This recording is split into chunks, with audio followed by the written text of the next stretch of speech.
L'univers intersidéral. Depuis des milliers d'années, l'homme cherche à percer les mystères de son immensité.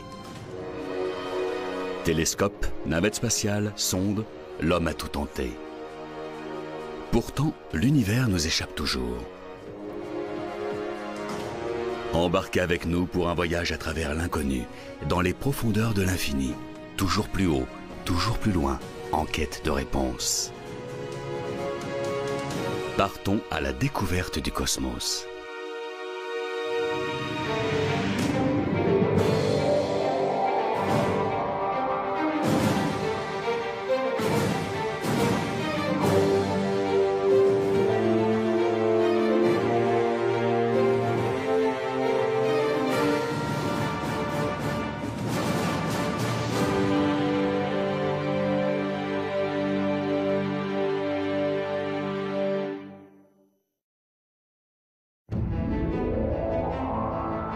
À 6 milliards de kilomètres de notre Terre.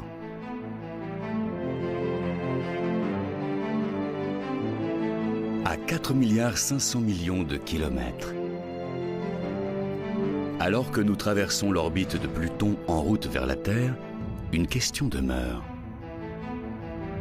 Si les distances à l'intérieur même de notre système solaire sont aussi gigantesques, qu'en est-il de l'univers tout entier? Y a-t-il autre chose au-delà de ces limites?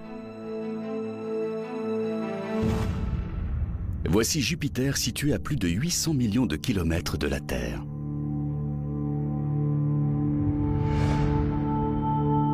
Une ceinture d'astéroïdes se trouvant à plus de 278 millions de kilomètres. Mars, la planète la plus proche de nous. Comme ancrée dans nos âmes, cette soif d'exploration n'a jamais quitté l'homme. Cette soif d'aller toujours plus loin, à la découverte des confins de la connaissance et de la compréhension humaine. En 1962, le célèbre discours du président américain Kennedy sur la quête de la Lune incarne parfaitement cette volonté farouche. Well, space is there, and we're going to climb it. And the moon and the planets are there. And new hopes for knowledge and peace are there. And therefore, as we set sail, we ask God's blessing on the most hazardous and dangerous and greatest adventure on which man has ever embarked. 7 ans plus tard, durant l'été 1969, la fusée Saturne V voit le jour. À l'époque, c'est la plus puissante jamais conçue par l'homme. Sa taille équivaut à un immeuble de 36 étages. Elle envoie 3 hommes à la conquête de l'espace, en route vers cette sphère lumineuse qui, depuis toujours, permet à l'homme de mesurer le temps qui passe. La Lune.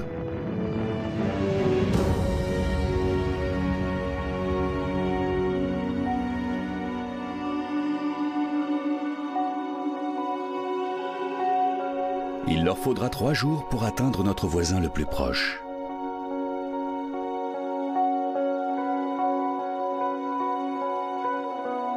Pendant ce temps-là, sur la Terre, des millions de personnes retiennent leur souffle, à chaque minute qui conduit les 3 astronautes toujours plus loin dans l'espace. Une mission qui incarne à elle seule des millénaires de rêves et d'aspirations.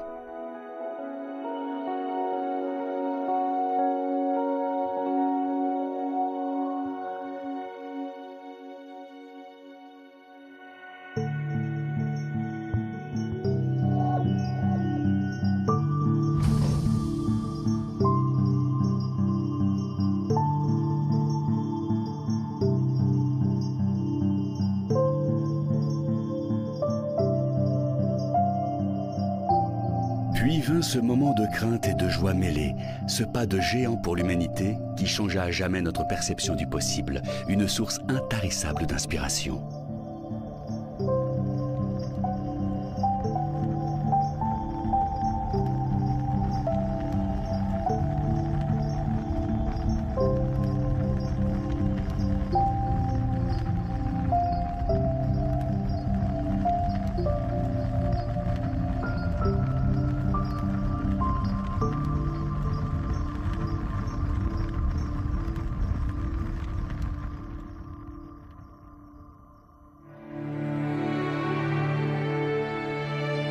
Pour se faire une idée de l'immensité de l'espace, commençons par les deux endroits de l'univers les plus importants pour notre planète bleue.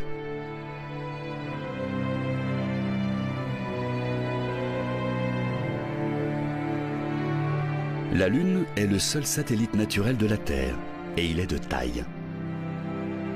Environ un quart du diamètre de la Terre, ce qui fait d'elle la 5e plus grande lune du système solaire. Elle est si grande et si proche de nous que son influence gravitationnelle est énorme. Elle agit sur les marées et stabilise la Terre. La Lune se trouve à environ 385 000 km de la Terre, mais à l'échelle de l'espace, elles sont comme l'une au-dessus de l'autre.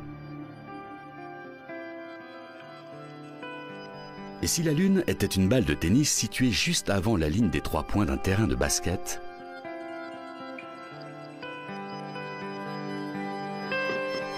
la Terre aurait la taille d'un ballon de basket posé sur le panier, soit à un peu plus de 7 mètres l'une de l'autre.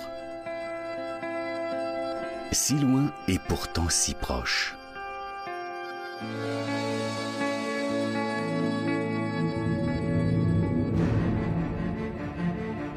Sans la force gravitationnelle de la Lune, la Terre s'inclinerait naturellement et sortirait totalement de son axe au lieu d'osciller très modérément.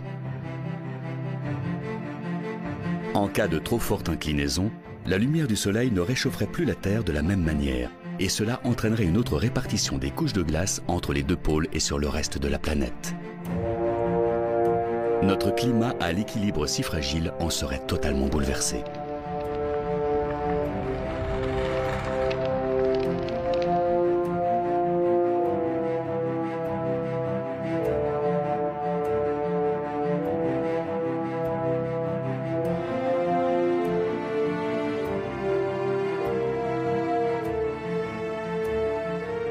Fort heureusement, la Lune est là pour maintenir la stabilité de notre climat. La Terre, au gré d'une force gravitationnelle ancestrale, continue d'exercer son attraction sur la Lune, qui décrit un cercle à l'infini, telle une bille sur son rail. Sans cela, elle dériverait loin dans l'espace.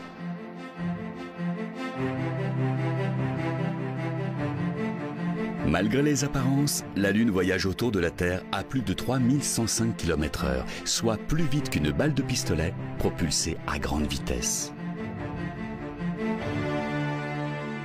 Pourtant, lorsqu'on l'observe de la Terre, elle semble totalement immobile.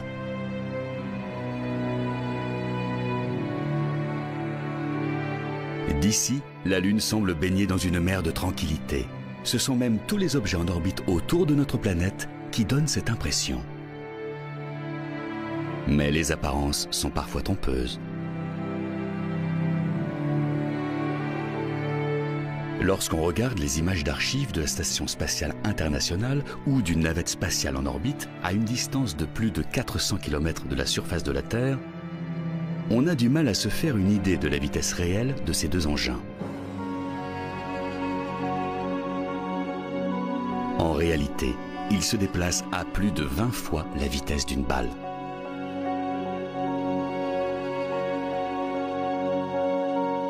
Les spationautes à bord de la Station spatiale internationale peuvent admirer un lever de soleil toutes les 90 minutes.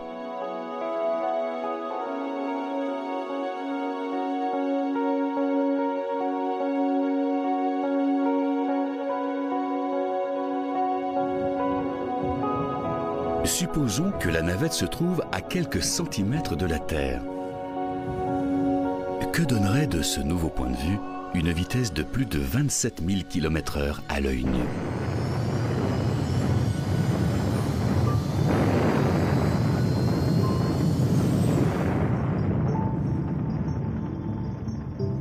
Impossible de la voir arriver.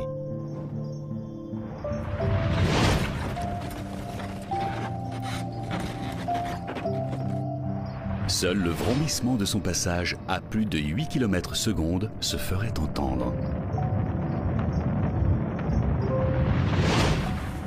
Car avant même d'avoir pu esquisser le moindre mouvement de tête, la navette aurait déjà disparu à l'horizon sans laisser de traces.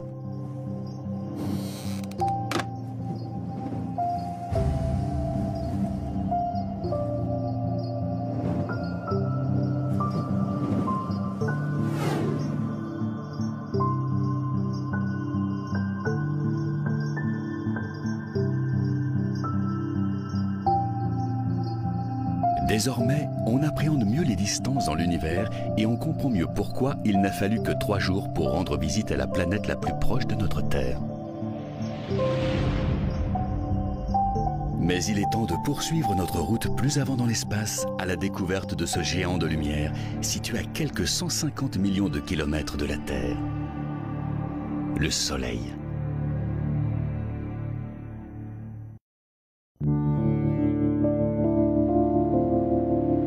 Voici la star de notre système solaire. Sans lui, la Terre et la Lune ne seraient qu'amas sombres et glaciales de rochers, dérivant inlassablement dans l'espace.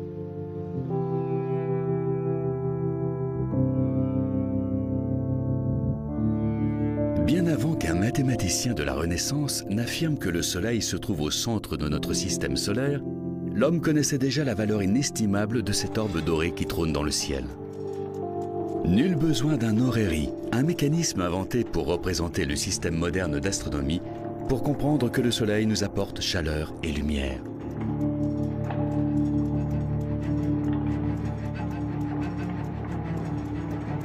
Notre galaxie est constellée d'étoiles, et le Soleil en est la plus importante, tout du moins pour nous. Bien entendu, il est impossible de se poser sur le Soleil, sa surface n'étant pas solide, mais uniquement constituée d'une couche de gaz chaud et bouillonnant appelée photosphère. Plus on s'approche de son noyau, plus cette masse gazeuse devient dense. En s'enfonçant à plus de 160 000 km à l'intérieur du Soleil, on atteint la zone de radiation où l'énergie émise par le cœur est transférée vers la surface sous forme de radiation électromagnétique. Si l'on poursuit notre chemin toujours plus à l'intérieur, on arrive enfin à cette centrale thermonucléaire qui régit absolument tout, le noyau. Température 15 millions de degrés Celsius. Voici l'endroit d'où provient toute la lumière et toute la chaleur de la Terre. Le Soleil est vieux d'environ 4,5 milliards d'années. D'ici 5 millions d'années, il aura épuisé la majeure partie de son carburant.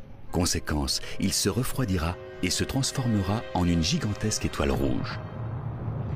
Mercure et Vénus, situés à des millions de kilomètres de là, seront engloutis au terme de cette formidable expansion. Mais quelle est exactement la taille de cette boule incandescente de chaleur? À l'échelle de notre système solaire, c'est la plus grande chose qui soit. Voici Mercure, Vénus, Mars, Jupiter, Saturne, les 2 plus grandes planètes. Comme le montre ce schéma, elles paraissent bien infimes en comparaison du Soleil. Il est si énorme et si puissant qu'il crée de l'énergie électromagnétique, ce qui génère de spectaculaires éruptions d'énergie à très fort taux de radiation. Il s'agit d'éruptions solaires, des phénomènes de plus de 10 fois la taille de la Terre elle-même.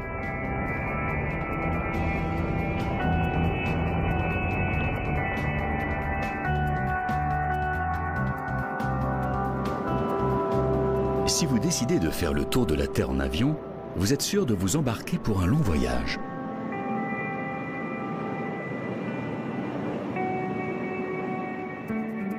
Pour un trajet sans escale autour de la planète bleue, il faudrait compter environ 45 heures. Soit quasiment 2 jours à bord de l'appareil.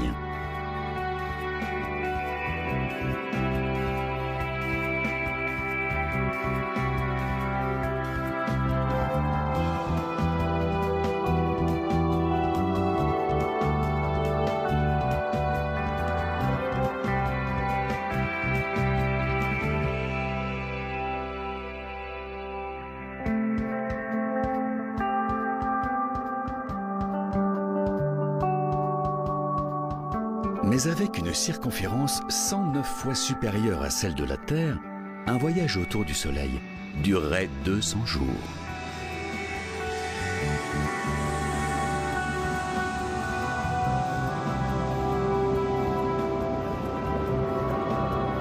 Par les plus chaudes journées d'été, on peut sentir la chaleur du soleil sur notre visage. Pourtant, celui-ci se trouve à 150 millions de kilomètres.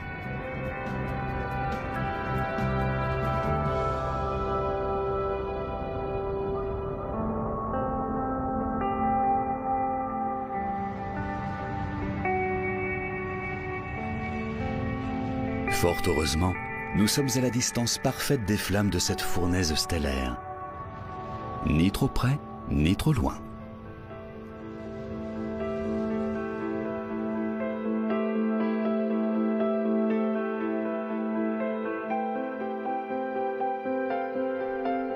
Et si le Soleil s'arrêtait brusquement de briller, il faudrait exactement 8 minutes pour que les répercussions sur Terre soient visibles.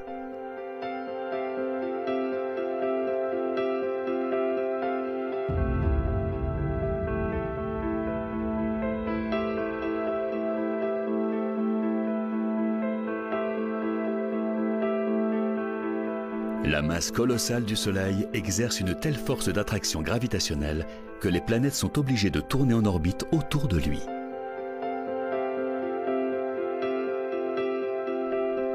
Sur les échelles proposées dans bon nombre de schémas, il est totalement impossible de se rendre compte des distances réelles qui séparent les planètes de l'astre lumineux.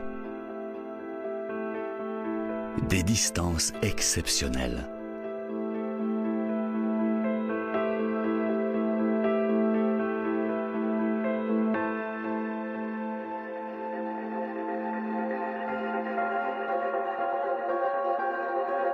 Imaginez que nous décidions d'entreprendre un petit tour des différentes planètes du système solaire à bord d'une fusée Apollo.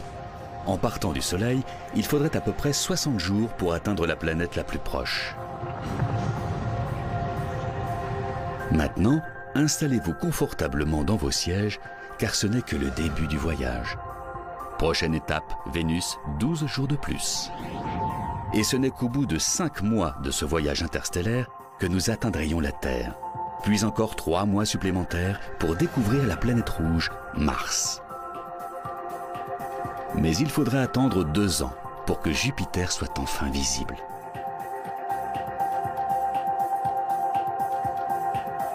Et encore 2 ans de plus pour Saturne, puis 4 si vous voulez avoir la chance de voir un jour la planète Uranus. Pour Neptune, deuxième planète la plus éloignée du Soleil, il faudrait encore compter 13 années supplémentaires.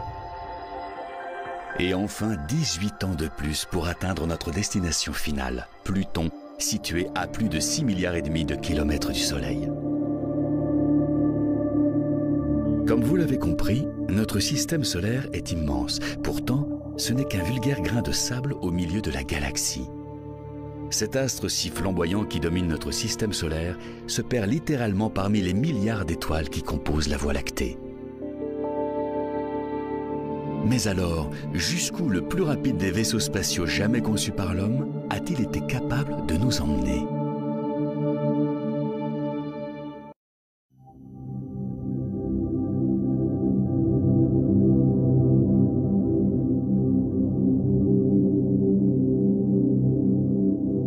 Après ce long périple qui nous a conduits du Soleil aux planètes les plus éloignées, on se fait une meilleure idée de la distance entre chaque corps céleste. Et cela n'a quasiment pas bougé depuis 3 milliards d'années et les origines de notre système solaire. Mais aux confins de celui-ci, dans une zone appelée la ceinture de Kuiper, les choses ne sont pas aussi immuables. Ici se cachent plusieurs planètes naines, dont Pluton, ainsi que des millions de corps célestes glacés qui dérivent à travers l'espace. En majorité, des restes de planètes glacées qui datent de la formation de notre système solaire. Il y a plus de 4,5 milliards d'années.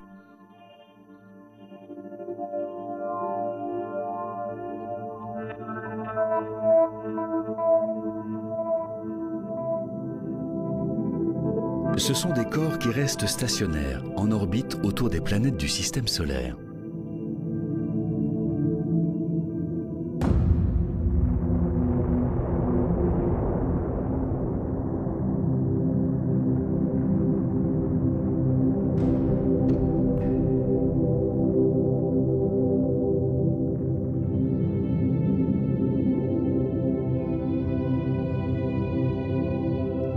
temps à autre, des turbulences gravitationnelles engendrées par Neptune ou Uranus font dévier ces sortes de blocs de glace de leur orbite d'origine et les envoient dans le système solaire interne sous forme de comètes à courte période.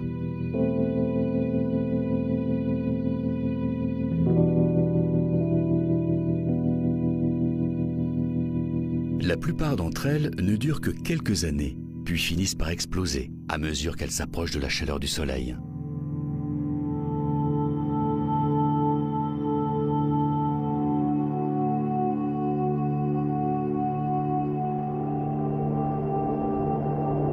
Cette même chaleur qui provoque l'évaporation des couches externes de ces corps glacés, laissant échapper du gaz et de la poussière. Les vents solaires transforment toutes ces particules en une longue queue qui pointe à l'opposé du Soleil.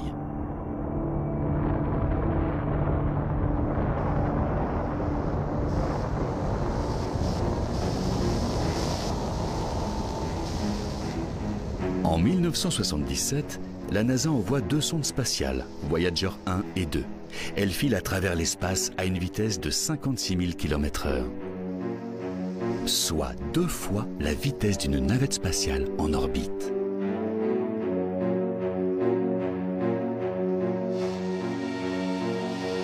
Après plusieurs décennies dans l'espace, les sondes Voyager finissent par franchir les limites de notre système solaire. Elles dépassent la ceinture de Kuiper et en 2010, elles atteignent l'espace interstellaire. Leur mission, explorer les limites de l'influence magnétique solaire.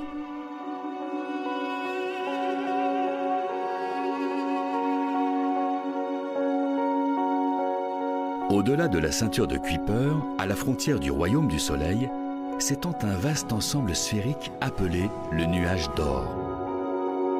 Sa limite externe se situe à 750 milliards de kilomètres du Soleil. Voici la structure glacée qui enveloppe notre système solaire, l'endroit même où les comètes aux orbites plus longues tirent leurs origines.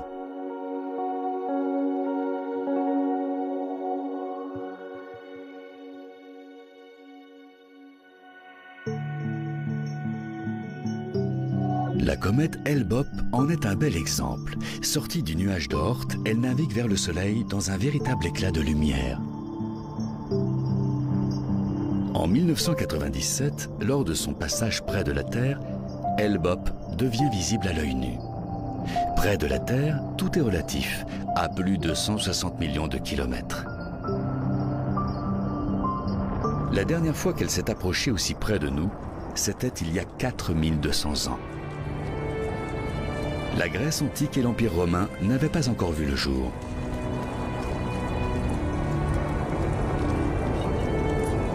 Hale-Bopp a depuis repris son chemin vers le nuage d'Oort. De retour à son état glacé, sa longue queue brillante n'illumine plus l'espace. Elle ne sera sans doute pas de retour avant plus de 2400 ans.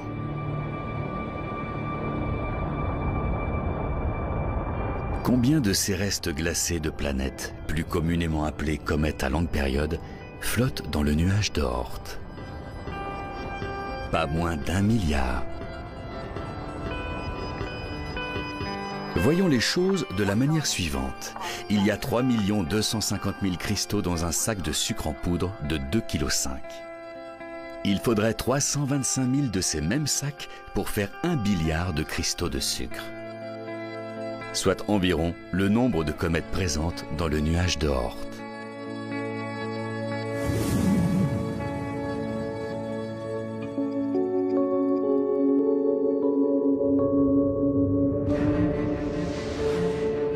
Le nuage d'Oort est si vaste qu'il s'étend sans doute jusqu'à 1/3 de la distance qui nous sépare de Proxima du Centaure, l'étoile la plus proche de nous après le Soleil. Néanmoins, notre voisin stellaire se trouve quand même à plus de 4,3 années-lumière de la Terre.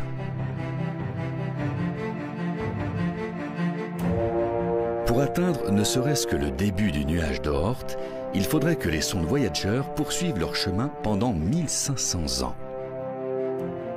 Et 80 000 de plus pour Proxima du Centaure. Soit 2 fois le temps qui sépare l'homme préhistorique du XXIe siècle.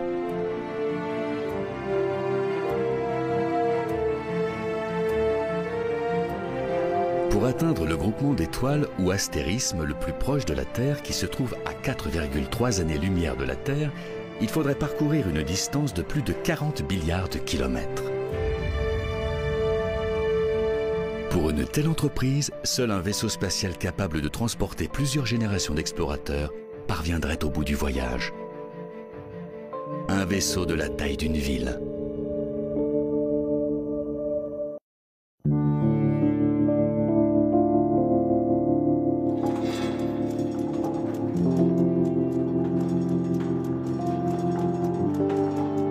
Comme l'histoire l'a montré, la théorie d'un système héliocentrique où les planètes tournent autour du Soleil n'était pas particulièrement bien vue pendant la Renaissance. En 1592, il y a un peu plus de 500 ans, Giordano Bruno, un philosophe italien, se risque à déclarer que le Soleil n'est pas la seule étoile de notre galaxie. Un terrible blasphème aux yeux du Vatican. Après des années de procès, l'Inquisition le reconnaît coupable d'hérésie et d'athéisme. Son unique péché, avoir osé penser que l'univers était infini. Que les étoiles n'étaient pas toutes à distance égale de la Terre et que la théorie de l'héliocentrisme s'appliquait à chacune d'entre elles. Bruno paiera ses idées de sa vie. En l'année 1600, il est brûlé vif.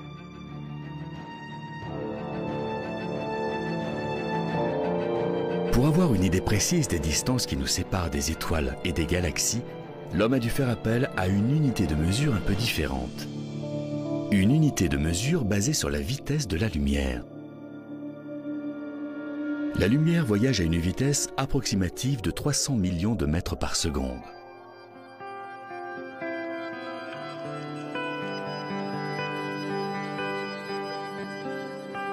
Si nous propulsions un jet de lumière de la Terre à la Lune, soit 384 400 km, il lui faudrait moins d'1 seconde et demie pour atteindre son but. Un simple battement de paupières. Pour la planète Mars, à près de 223 millions de kilomètres, cela lui prendrait un tout petit peu moins de 13 minutes. Pour Jupiter, un peu plus d'1 demi-heure. Pour Saturne, 1h10. Et pour parvenir au monde gelé de Pluton, il lui faudrait près de 5h30, même à une telle vitesse. Mais une fois les limites de notre système solaire franchies, les distances augmentent à l'infini. Il faut donc passer à une nouvelle unité de mesure, les années-lumière. Comme son nom l'indique, elle se base sur la distance parcourue par la lumière en un an. Proxima du Centaure, par exemple, l'étoile la plus proche de nous après le Soleil, se trouve à 4,2 années-lumière de nous, soit plus de 40 milliards de kilomètres. Mais pourquoi s'arrêter là? Chaque semaine, les astronomes découvrent aux confins de l'espace toujours plus de nouveaux mondes, les exoplanètes.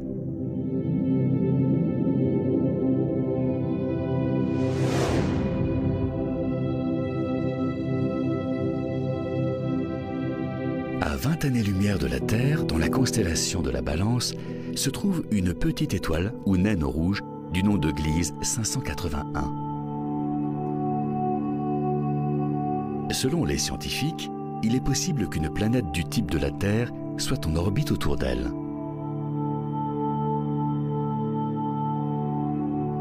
Et si son atmosphère le permet, l'homme pourrait parfaitement y vivre.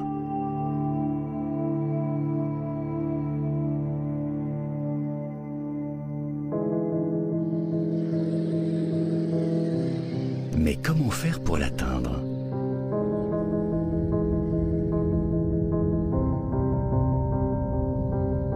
Il faudrait fabriquer un vaisseau capable de naviguer dans l'espace à 10% de la vitesse de la lumière. Mais même à cette vitesse, le voyage à la conquête des exoplanètes les plus proches prendrait des années. Un vaisseau long de plusieurs kilomètres, de la taille d'une petite ville. Un vaisseau totalement autonome. est capable de parcourir des distances sur plusieurs générations d'êtres humains. Un vaisseau qui pourrait héberger des milliers de membres d'équipage, leurs enfants, petits-enfants et arrière-petits-enfants, pour un voyage de plus de 200 ans.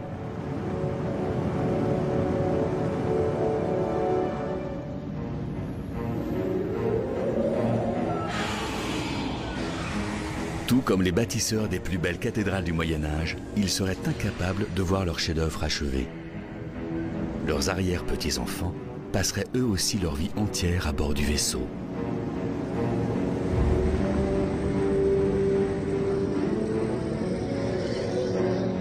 Mais eux non plus ne verraient jamais Gliese 581. Pire encore, ils n'auraient fait que la moitié du chemin. Un voyage pourtant bien dérisoire si l'on en croit l'immensité de l'espace.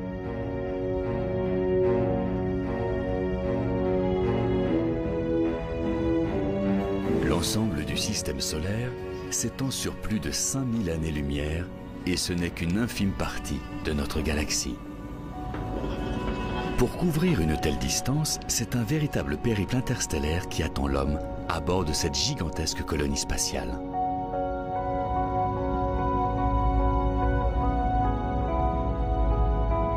Un voyage sans retour pour nos nobles explorateurs, mais un voyage pour l'avenir de l'humanité, porteur des générations de demain. En route vers une terre promise où l'humanité pourrait à nouveau trouver abondance et prospérité.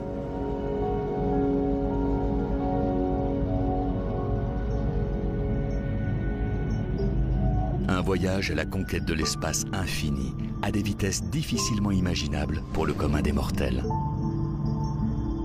Sa destination finale? Un monde étrange et imaginaire dont l'homme a longtemps rêvé.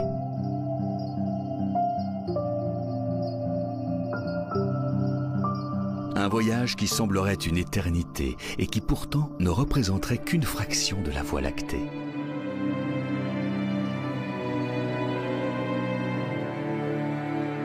Pour avoir une chance de briser les frontières de notre galaxie et se perdre toujours un peu plus dans les profondeurs de l'espace, nous serions obligés de propulser le vaisseau à des vitesses inouïes.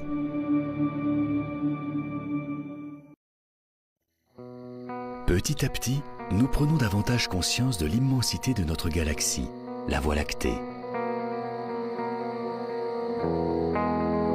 Lors des nuits les plus claires, il est parfois possible de l'apercevoir. Cet îlot de forme ovale tire son nom de cette bande à peine visible de lumière blanche qui s'étend à travers le ciel. Les points lumineux qui ressemblent à des étoiles sont en fait des groupements d'étoiles. De millions d'étoiles. C'est ici que se trouve le centre de la galaxie, sa partie la plus brillante. Comme nous sommes à l'intérieur, il est impossible d'en voir sa totalité. La Voie lactée est tout autour de nous. Dès lors, qui peut blâmer nos ancêtres d'avoir cru que la Terre était au centre de la galaxie? Le soleil se lève chaque matin et se couche chaque soir, nous offrant par là même un spectacle nocturne du paradis céleste. Et pourtant, lorsqu'il ne brille pas de mille feux dans le décor bleu-azur d'un ciel sans nuages, le soleil reprend sa place dans l'obscurité du ciel, parmi les centaines de milliards d'étoiles qui peuplent la Voie lactée.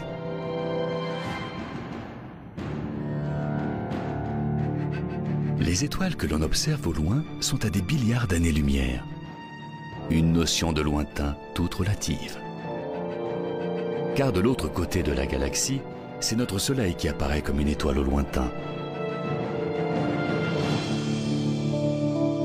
Pour avoir ne serait-ce qu'une chance de percevoir la Voie lactée de la sorte, il faudrait être à des millions d'années-lumière.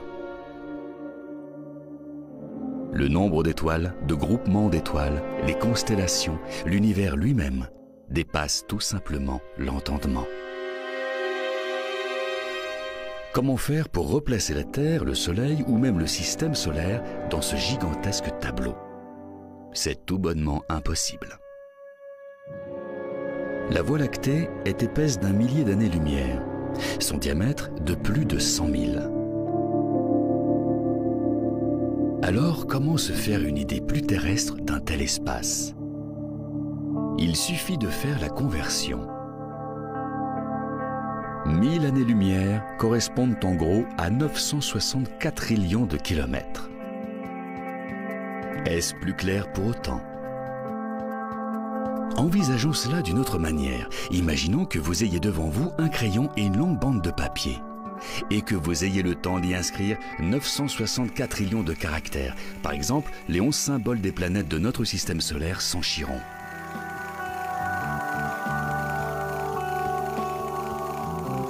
Eh bien, cette bandelette de papier ferait plus de 3000 fois le tour du Soleil. Cet exemple nous permet-il de visualiser de manière un peu plus précise un tel nombre?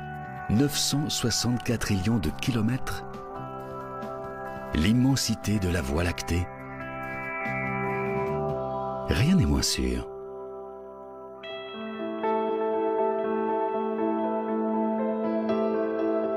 Au cœur de notre galaxie se trouve Sagittarius A, une source intense d'ondes radio située dans la constellation du Sagittaire. Elle héberge l'un des phénomènes les plus intenses et mystérieux de l'univers. Un trou noir supermassif, un phénomène d'une rare violence. Ici, la gravité est si forte que même la lumière ne peut y échapper. Les trous noirs présents dans les galaxies spirales, comme la Voie lactée, sont totalement invisibles.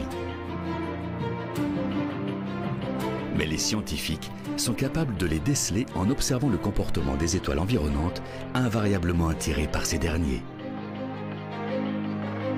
Juste avant de se faire engloutir, elles émettent d'énormes quantités de radiation.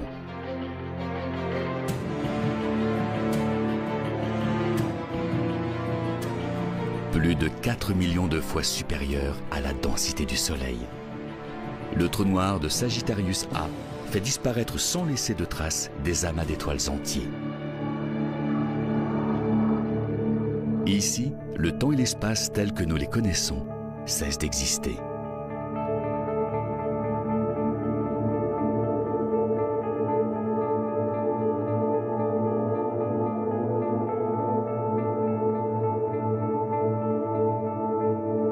Malgré l'immensité de la Voie lactée, les scientifiques pensent que notre galaxie n'est qu'une spirale ordinaire perdue dans un petit coin d'univers.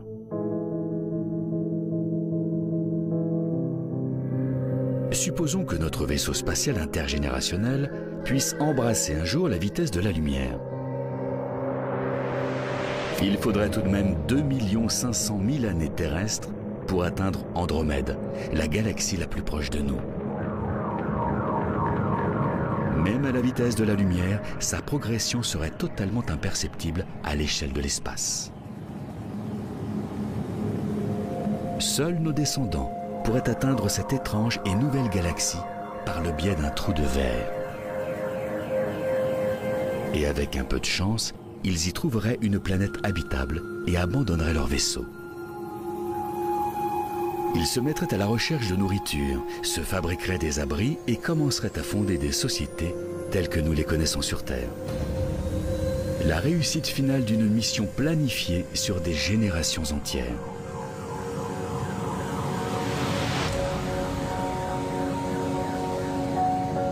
Imaginez-vous débarquer dans ce nouveau monde, une planète aux conditions similaires à celles de la Terre, mais qui abrite peut-être des formes de vie inconnues. Une planète où l'évolution aurait pris un chemin différent. Pour l'instant, ce n'est bien sûr qu'un rêve. Mais il n'y a pas si longtemps, c'est aussi ce qu'on disait de la Lune.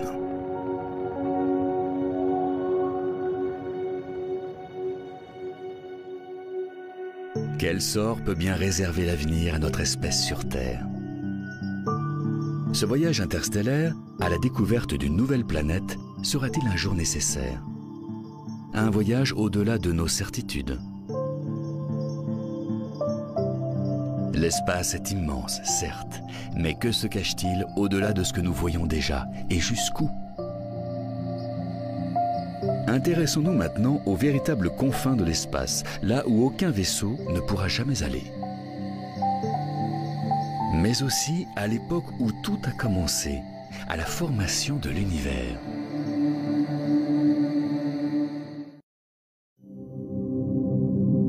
En 1923, un jeune astronome du nom d'Edwin Hubble travaille à l'observatoire de Mount Wilson, en Californie. Un jour, il pense tomber par hasard sur la nébuleuse d'Andromède.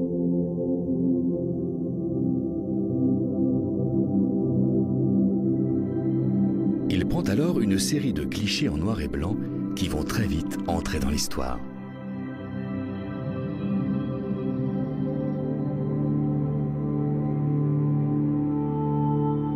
Il ne le sait pas encore, mais le scientifique vient tout simplement de faire l'une des plus grandes découvertes du XXe siècle. Andromède n'est pas un groupement d'étoiles à l'intérieur de la Voie lactée. Edwin Hubble vient de mettre au jour une nouvelle galaxie.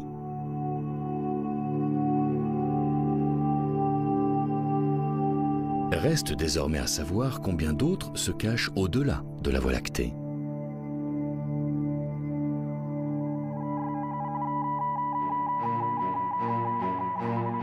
En 1990, la NASA procède au lancement d'un télescope orbital ultra puissant, baptisé en l'honneur d'Edwin Hubble. Son objectif, observer l'espace dans ses plus lointains recoins. De la taille d'un quart, Hubble navigue en dehors de la distorsion atmosphérique de la Terre.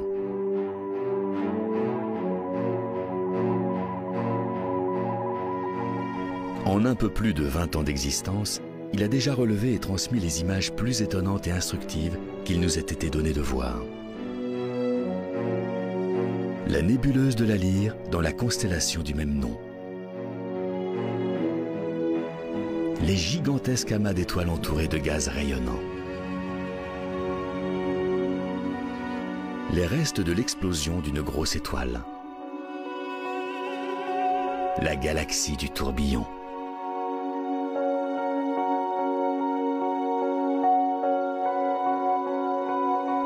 Les piliers de la création, véritable colonne de poussière interstellaire.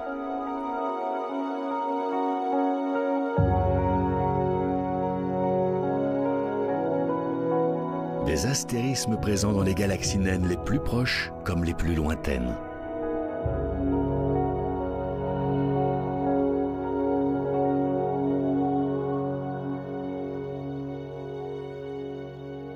La nébuleuse de la Carène. Grande de 3 années-lumière.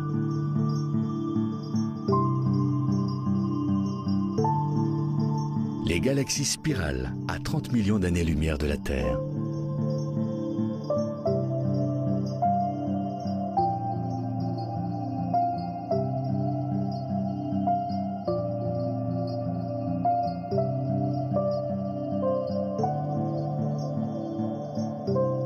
Des images plus extraordinaires les unes que les autres.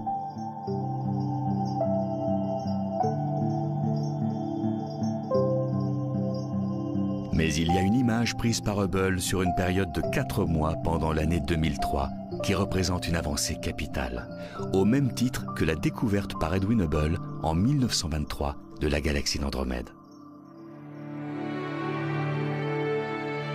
À première vue, on ne dirait rien de plus que des étoiles dans la nuit. Mais en observant de plus près, on décèle plus de 10 000 corps célestes. Pas d'étoiles, ni de système solaire ou même de groupement d'étoiles. Pratiquement chacune de ces minuscules boules de lumière sont des galaxies.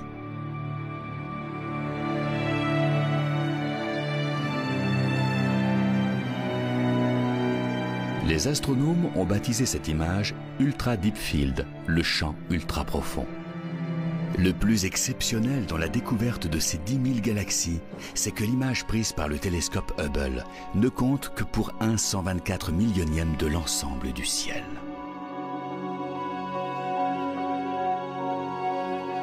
Pour capturer une telle image, les astronomes ont pointé le télescope vers le sud et une infime parcelle de ciel, totalement noire et apparemment vierge.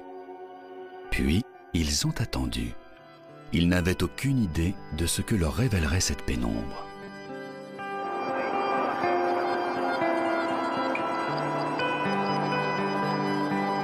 Pour se faire une meilleure idée du point de vue d'Hubble, imaginez que vous êtes un spationaute flottant dans l'espace et que vous teniez un crayon à bout de bras. Caché par la gomme, un minuscule bout d'espace. Derrière lui se trouvent ces 10 000 galaxies. Et ce n'est pas tout. Toujours sur ce cliché, les astronomes vont déceler 5000 galaxies supplémentaires dans le flou de l'image.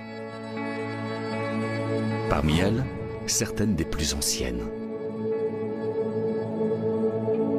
L'univers à l'état de nouveau-né. La lumière de ces galaxies nous propulse à plus de 13 milliards d'années-lumière en arrière, soit quasiment à l'époque du Big Bang.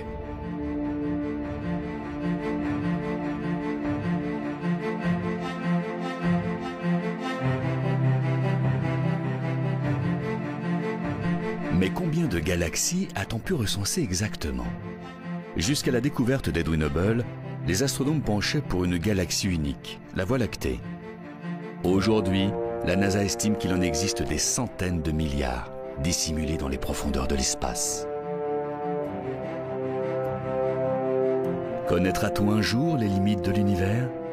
Et si oui, que se cache-t-il au-delà de celui-ci?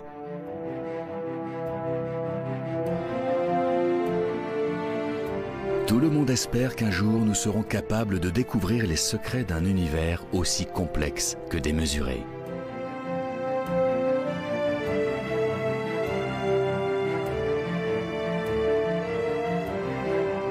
Sa taille dépasse sans doute notre imagination. Nous étanchons peu à peu cette soif d'exploration.